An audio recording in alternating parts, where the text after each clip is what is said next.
Hello everyone and welcome to this pre-match press conference with India captain Rohit Sharma. As always, just a reminder to everyone to please ensure that your mobile devices are all muted here at the venue and also on the Zoom. Please ensure that your devices remain muted. Because we're very short on time, please, I'd like to ask everyone to ensure that you ask one question at a time. I'll hand over to Mulan and he'll let us know who can go first.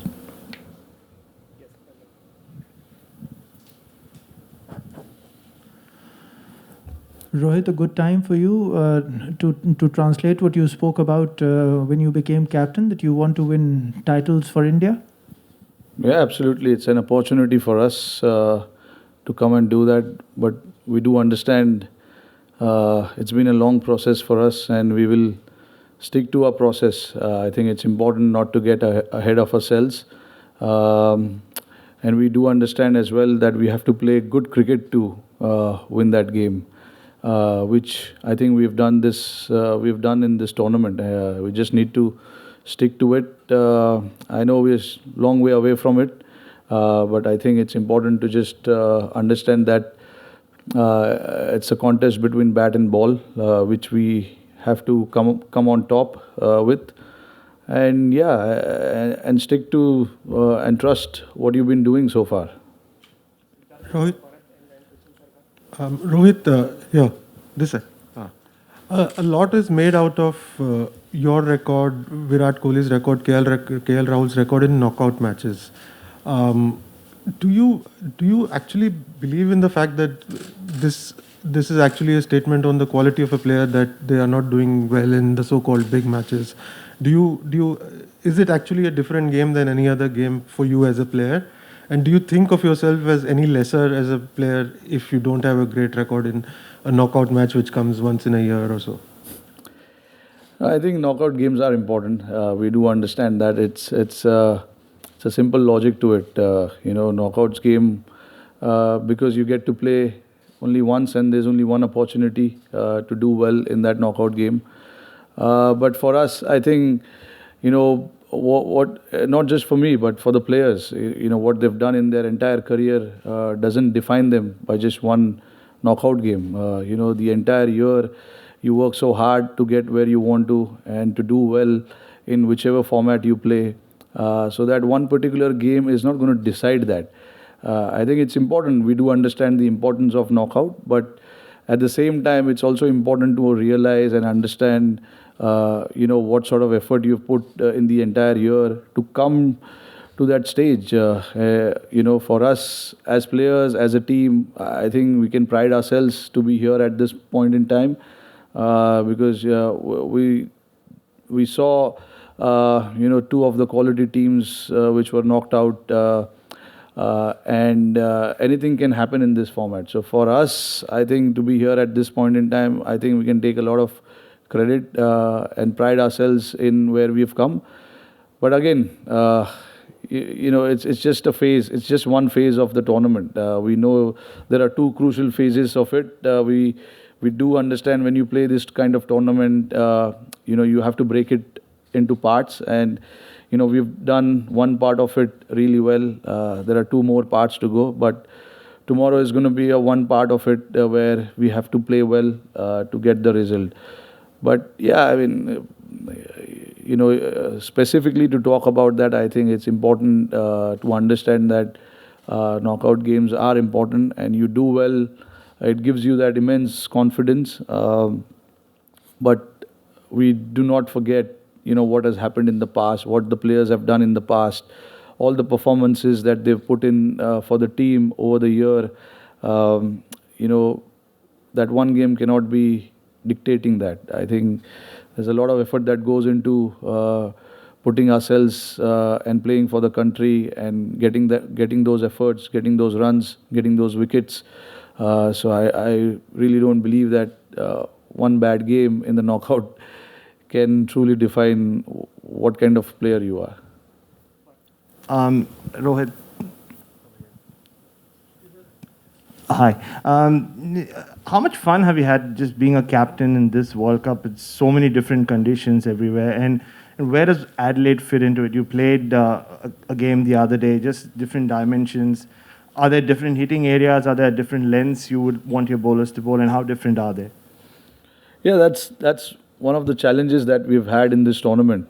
Usually, when you play, I mean, for example, last year in Dubai, the dimension of the ground didn't change too much. We know there was one side bigger, but other than that, not too many things changed. But when we played here in Australia, obviously, some of the grounds have longer, straighter boundaries. Some of the grounds have smaller on the sides. So you got to adjust to it as quickly as possible. And guys who have not been here before, for them it's a huge challenge, to adjust to that length and the shot making as well. So I think we adapted to that pretty nicely. We were put under pressure in some of the games, but I thought we responded to that pressure. We responded to that pressure really well. And Adelaide is one ground where, again, you have to go back and understand what sort of tactics you want to use here. Because the last game we played in Melbourne, completely different. Now Adelaide, the side boundaries are a little shorter. So, of course, we've had a lot of talks about it in our group about what we want to do before we actually played that game against Bangladesh. Because since then we've been playing on the grounds which had longer straight boundaries. So, side boundaries. So you could bowl your slower balls into the pitch, the bouncers, and the batsmen, needed to adjust to that as well. But when we came to Adelaide, it was a completely different scenario, and we do understand that. Having played a game here, we do understand what we need to come up with when it comes to, planning and tactics. Rohit, the question is, what's your assessment of Akshar Patel's performance in this T20 World Cup so far, and does that worry you that he has gone at an economy rate of nearly 10 per over? So how do you look at things going into the semi-finals? To be honest, not really worried as such, because he hardly got to bowl in this tournament, except that game against Netherlands. He's not bowled full overs of his quota, only because of the condition that has to offer. And we've got 4 seamers who have particularly bowled all of their quotas, so which means the spinners will not bowl their overs. Because if you look at the conditions, except Sydney, all the grounds that we played had a lot to offer to the seamers, which means we never got an opportunity to bowl Akshar in the power play, which is his speciality. Honestly, I have not looked too much into his bowling and gotten worried about his performance, because we do understand his quality. And the series that we played before coming here, bowled exceptionally well. So guys can have one bad tournament. It doesn't mean that he's out of form or not bowling well, or not been able to execute plans. I thought the kind of space he is in, for me, that is important. And when I talk to him, when I hear his thoughts, I pretty much feel that he is in good space, and that is exactly what we want when you're about to play a game like that. Rohit, just wanted to ask you about Surya Kumar. Where do you think his fearlessness to play the way he does, start the innings that he does, where do you think that comes from? And also, how do you think or how much do you think it's benefited him that he's come into the Indian side, I guess, as a mature player, guy who knew what he was about almost before he got established in the side? Yeah, that's probably his nature. That's where it comes from. I think he's a very he's a sort of guy who just doesn't carry any baggages with him. Not his suitcases. He's got a lot of suitcases, honestly speaking. He loves his shopping. But when it comes to carrying that extra pressure, extra baggages, I don't think he has that in him. And you can see that when he plays. And it's not like he's played a couple of tournaments like that. He's been playing like that for a year now, and it shows, and you can judge the kind of character he is, and he likes to play like that. And I don't know if you've heard him talk in interviews. I mean, he likes to bat in a similar fashion, whether we are 10 for 2 or 100 for 2. He likes to go out and express himself. And that's probably the reason, he was in the team in the last World Cup. Although we didn't have a great World Cup, but I mean, looking at what he's done in the entire year from that World Cup onwards, as we say, sky is the limit for him. But yeah, he's shown great maturity as well. He's taken pressure from a lot of the guys, the way he plays, and it rubs off on the other guys as well when they bat around him. And yeah, I mean, he do understand his game pretty well, and he do understand, what the bowler is trying to do when he's batting. So it's a collective of everything. He understands. He likes playing on the big ground. He hates playing on small grounds, as he told me once. He doesn't like the smaller boundaries, smaller grounds, because he can't see the gaps. And I believe that he likes to see big gaps, and that's where his strength is. Rohit, just going back to different dimensions for a second. Each of you have certain shots that you play instinctively. You said you have discussions about shorter boundaries and longer boundaries. But when you're making that decision in a split second, how do you balance the two, a plan for a particular ground and your go-to shot, like the pull for you, for example? Yeah, look, I mean, a lot of it is quite instinctively. A lot of the players in our squad are quite instinctive players. They like to see the ball and react to it, and if you see from the top order till our number 7, number 8, we've seen different kind of performances from them as well. That's only because a lot of the players are instinctive, and also some of the players like to play according to the situation as well. I remember talking about coming out and playing fearlessly for a number of months now. But certainly in this tournament, it has not happened quite well for us, because looking at how the conditions are here, you just don't want to come out and swing your bat.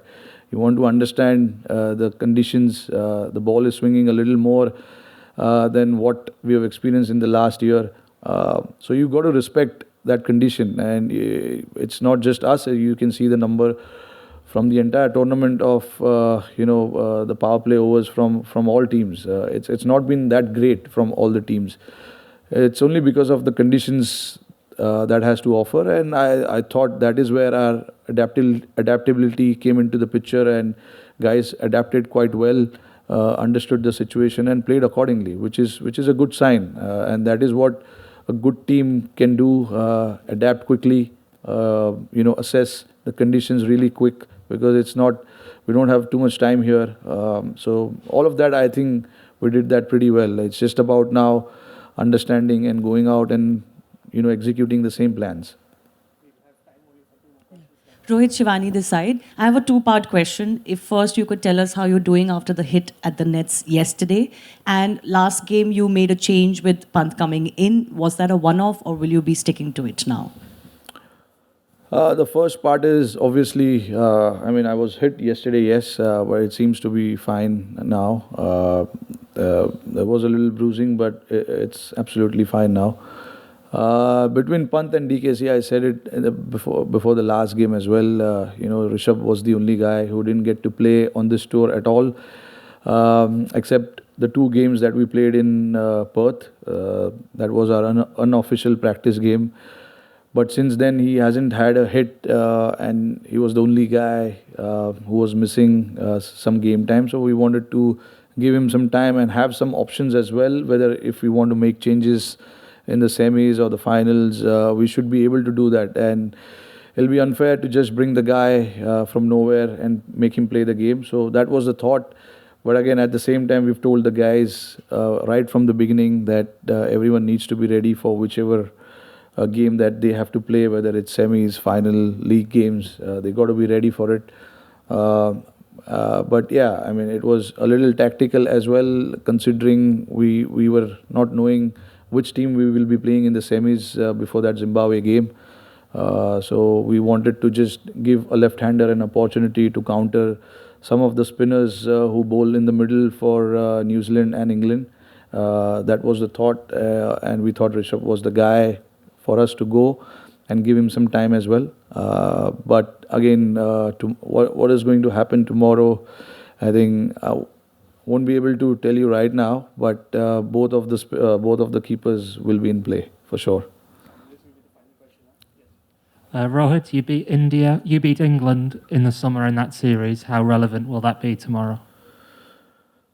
Yeah, I mean, certainly going into the game, it'll give us some confidence because, beating a team like England in England, obviously it's a big challenge, and we overcame that challenge pretty well. But again, like we do understand the dynamics of this T20 cricket. You just have to be good on that particular day. Otherwise, it's not good enough.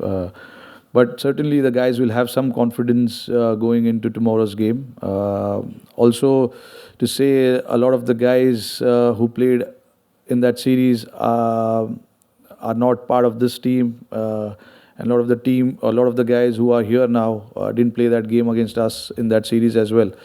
So for us, in the back of our mind, yes, we can have that confidence knowing that we did pretty well against them. But tomorrow's game is going to be a fresh game.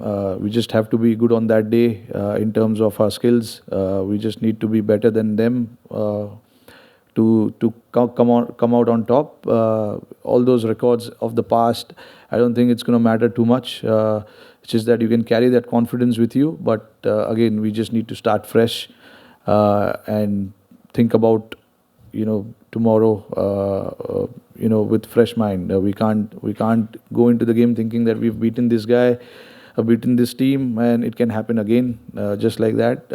We do understand we need to play well to win the game, because these guys are quite dangerous. They played some really good cricket in the tournament as well, which is why they're here. So we got to be at our best to win the game. Thanks very much, everyone. Thanks, guys.